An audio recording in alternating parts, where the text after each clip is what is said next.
한 여성이 동양인으로 보이는 남성을 위아래로 훑어보면서 어떤 말을 건넵니다. 여성의 말을 듣던 남자가 어이없다는 듯한 표정을 짓더니 그게 무슨 소리냐며 이내 화를 내기 시작하는데요. 과연 이 두 남녀에게는 무슨 일이 있었던 것일까요? 영상 시청 전 구독과 좋아요는 영상 제작에 큰 힘이 됩니다.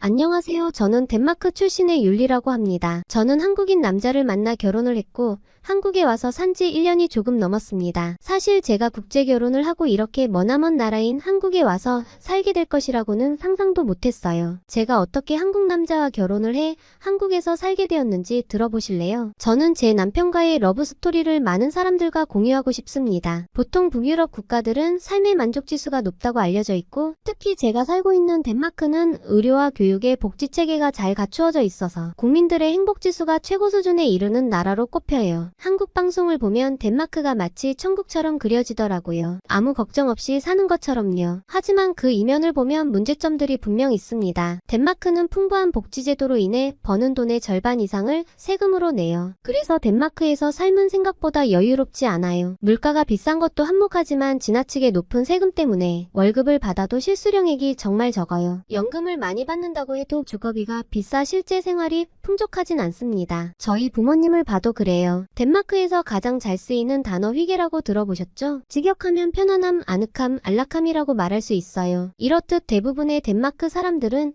일상에서 소소한 행복을 느끼자라는 마인드를 가졌어요. 전 이런 평범함이 싫어요. 풍요롭고 다이나믹한 삶을 살고 싶은데 말이죠. 저는 자라오면서 이게 늘 불만이었습니다. 덴마크라는 나라는 소득을 균등하게 배분해 평등한 사회를 만들고자 하는 나라여서 기회가 많은 나라는 아니거든요. 결국 열심히 일을 하는 사람과 그렇지 않은 사람의 처우는 같다는 거예요. 전 그게 공평하지 않다고 느꼈고 이런 현실에서 벗어나고 싶었어요. 그러기 위해선 경쟁할 기회가 많은 더 큰 세상인 미국으로 가야 한다고 생각했어요. 미국은 노력한 만큼 돈을 벌 수 있는 곳이고 능력에 따라서는 연봉을 더 많이 받을 수도 있는 나라니까요. 그래서 저는 대학 진학을 선택했습니다. 대학 진학이 뭐 별거라고 그렇게 큰 결심을 한 것 마냥 이야기하냐고 하실 텐데요. 덴마크는 한국처럼 대학교를 일반적으로 진학하는 분위기가 아니에요. 일반적인 고등학교나 바로 취업을 전제하는 기술 전문 학교만을 졸업했어도 취업하는데 문제가 없죠. 대학을 나왔다고 돈을 더 버는 것도 아니고요. 하지만 미국으로 가게 된다면 다르다고 생각했습니다. 미국에 가서 제가 많이 노력한 만큼 대가를 얻고 또 성공해보고 싶은 욕망이 컸거든요. 친구들은 연애도 하고 취직도 하지만 저는 오직 공부에만 초점을 맞추고 대학에 입학해서도 늘 공부에만 매진했습니다. 그런데 이런 제 일상을 자꾸 침범하는 사람이 있었어요. 어느 한 여름 대학 수업에서 한국 문화에 대한 교양 수업을 듣게 되었는데요. 그 수업은 한국의 역사, 문화, 예술 등 다양한 측면을 탐험하며 한국에 대한 새로운 시각에 대해 알아보는 수업이었어요. 저는 같은 수업을 듣는 지훈이라는 한국인 남학생을 우연히 알게 되었어요. 지훈이는 동양인 치고는 키도 크고 이목구비도 또렷해서 혼혈인일 거라고 생각했는데 나중에 알고 보니 토종 100% 한국인이라고 하더라고요. 처음 그를 만났을 때 그의 눈에는 호기심과 친절함이 가득했어요. 그는 항상 웃음 짓고 다른 사람들과 소통하는 것을 즐기는 것 같았어요. 우리는 수업에서 그룹 프로젝트를 하게 되어 자주 만나게 되었고 지훈이는 항상 열정적으로 의견을 나누고 토론에 참여했어요. 그의 지식과 열정이 정말 멋있게 느껴졌고 그것이 지훈에 대한 관심으로 이어졌어요. 하지만 제 목표를 이루기 위해선 연애는 사치라고 생각하고 애써 그 관심을 접으려고 노력했어요. 지훈도 역시 저를 친구 이상으로 생각하는 것 같진 않았어요. 그래서 우리는 이성의 마음이 아닌 친구로서 편하게 지낼 수 있었어요. 그렇게 우리는 급속도로 친해졌고 수업 이외의 시간에도 자주 만났어요. 한국어 회화 수업을 함께 듣거나 한식당에서 함께 식사를 하며 서로의 문화에 대해 물어보기도 했어요. 지훈은 저에게 한국의 음식, 음악, 예술 등을 소개해주면서 한국 문화에 대해서 알려주었어요. 지훈 덕분에 저는 한국에 대해서 많은 것을 알게 되었고 제 마음속에는 한국에 대한 좋은 이미지들로만 가득했어요. 어느 날 우리는 학교 근처의 한국 문화축제에 함께 참가하게 되었어요. 그 축제에서는 한국의 전통 음악과 춤 그리고 예술 작품 등이 전시되어 있었는데 지훈은 축제에서 한국의 전통 음악에 대한 이야기를 해주면서 언젠가는 함께 한국에 가자는 말을 제 귓속에 속삭였어요. 지훈이가 저에게 귓속말을 할 때 전 심장이 두근거려서 터져버릴 것만 같았어요. 그렇게 우리는 함께 축제 분위기를 즐기며 시간을 보냈고 축제가 끝난 후 지훈이와 저는 학교 근처의 카페에 앉아 이야기를 나누게 되었어요. 지훈이는 그때 저에 대한 자신의 마음을 표현하더라고요. 저에 대해서 계속 알아가고 싶고 항상 함께하고 싶다며 우리가 연애를 시작했으면 좋겠다고 이야기했어요. 사실 저도 이미 지훈이에 대한 제 마음이 더 이상 걷잡을 수 없는 정도로 커진 상태였기에 그 순간 그에게 제 마음을 열게 되었어요. 그동안 목표를 위해서는 연애는 하지 않아야겠다는 제 신념 때문에 지훈이에 대한 솔직한 제 마음을 모른 척하고 있었어요. 그런데 먼저 자신의 마음을 표현해준 지훈이 덕분에 저도 그에게 솔직한 마음으로 다가갈 수 있었던 것 같아요. 그렇게 연인 사이가 된 지훈이와 저에겐 처음에는 어색한 감정이 감돌았지만 지훈이는 항상 제 곁에 있었고 저를 이해하려고 노력해 주었어요. 그의 따뜻한 미소와 친절한 말투는 저를 안심시켰고 우리의 관계는 점점 더 깊어져 갔어요. 지훈이와 저는 서로를 믿고 의지하며 함께 성장해 나갔어요. 그의 사랑은 저를 더 나은 사람으로 만들어 주었고 저는 그에게 행복과 안정을 주는 존재가 되고자 노력했어요. 그리고 그의 곁에서 저는 진정한 사랑을 느낄 수 있었어요. 우리의 사랑은 시간이 흐르면서도 변함없이 강하게 이어져 갔어요. 서로의 꿈과 목표를 응원하며 지훈이와 저는 행복한 미래를 향해 나아갔죠. 그리고 어느새 전 그와 함께 미래를 향해 나아가는 것이 제 인생에서 가장 큰 축복이 아닐까라는 생각까지 하게 되었어요. 졸업을 앞두고 있던 어느 날 지훈은 저에게 진지하게 할 말이 있다고 했어요. 그러면서 학교를 졸업하면 정말로 미국에 갈 계획이냐고 물었어요. 저도 사실 그동안 많은 고민을 해왔어요. 지훈이는 졸업을 하면 한국에 돌아갈 테고 저는 미국으로 간다면 과연 우리의 관계가 지금처럼 계속 지속될 수 있을까요? 그래서 전 지훈이의 물음에 쉽게 대답하지 못했어요. 미국에 가서 성공하고 싶은 마음도 있었지만 지훈이와 계속 함께 하고 싶은 마음도 컸기에 어느 것 하나를 쉽게 결정할 수 없었거든요. 그 순간 지훈은 결심한 듯 이야기했어요. 결혼을 하자고요. 그리고 한국 지사가 있는 글로벌 기업에 취직해 함께 한국에 가서 살자고 했습니다. 전 몹시 당황스러웠어요. 경제대국인 미국에 가는 것만 생각했지 한국이란 나라를 진지하게 생각해 본 적은 없었거든요. 그러면서 지훈은 한국도 노력한 만큼 돈을 벌 수 있는 곳이고 미국처럼 능력에 따라서 연봉을 더 많이 받을 수도 있는 나라라고 말했어요. 우리가 취업에 성공한다면 제가 생각하는 부를 쌓아나가는 것도 가능하고 돈이 있다면 더 편하게 살 수 있는 나라는 미국이 아닌 바로 한국이라는 것을요. 전 생각할 시간이 필요했어요. 그러던 중 제가 결혼해서 한국으로 가게 된 계기가 생기는데요.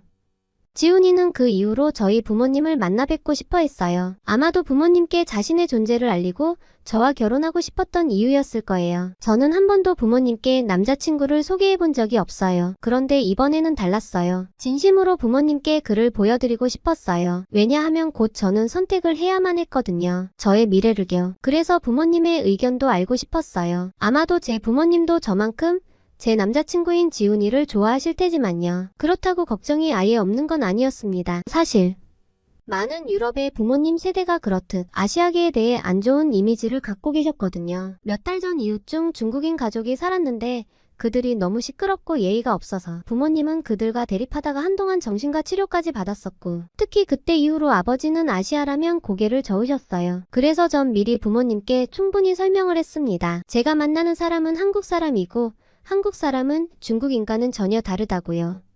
그는 친절하고 배려심이 많은 사람이며 제가 정말 사랑하는 사람이라고도 말씀드렸어요. 제 말을 들은 부모님은 저를 믿고 일단 만나보겠다고 하셨어요. 주말에 우리는 도심 외곽에 있는 부모님 집으로 갔고 부모님은 친절하게 저희를 맞아주셨어요. 지훈이는 평소에 말이 많은 편은 아니지만 상대방의 말을 경청할 줄 아는 사람이었고 부모님과의 대화에도 집중하며 진심을 다해 이야기를 풀어놓더라고요. 그런 남자친구의 모습에 부모님도 마음이 녹아드는 모습이 보였습니다. 우리는 식사를 마치고 집 마당에서 차를 마셨습니다. 그런데 마당 울타리 한쪽이 기울어져 있는 게 보였고 아빠는 조금 부끄러워하면서 사람을 부른 지 한참 됐는데 저걸 미처 못 고쳤구나라고 말씀하시면서 푸념을 하셨습니다. 아버지의 푸념에 갑자기 지훈이는 제가 손봐드려도 될까요? 라고 묻더니 집에 있는 녹슨 연장을 가지고도 뚝딱뚝딱 금세 튼튼하게 고쳐주었습니다. 그날 그동안 저도 몰랐던 지훈이의 새로운 모습을 보았어요. 그런 재능이 있는 줄은 몰랐거든요. 나중에 지훈이에게 물어보니